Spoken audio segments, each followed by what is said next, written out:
Welcome to Pindar Poetry. We hope you learned something new. You start by removing the Joy-Con and powering the console down.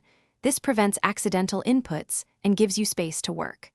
Once removed, check the rail and slider for plastic damage or dirt that causes lateral play, because cleaning alone sometimes fails.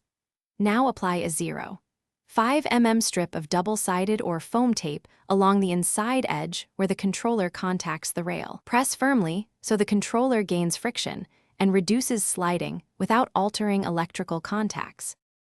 Once the tape is in place, make sure you trim it so no adhesive covers the metal contact or buttons.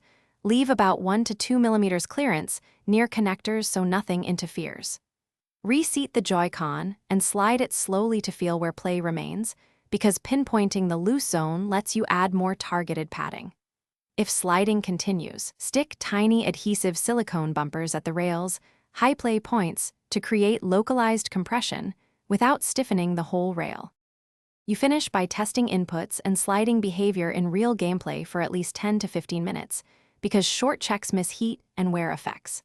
If you observe drift or disconnects after the fix, remove the tape and inspect contacts for residue or misaligned pins. Cleaning with 70% isopropyl and reapplying fresh tape often resolves those issues.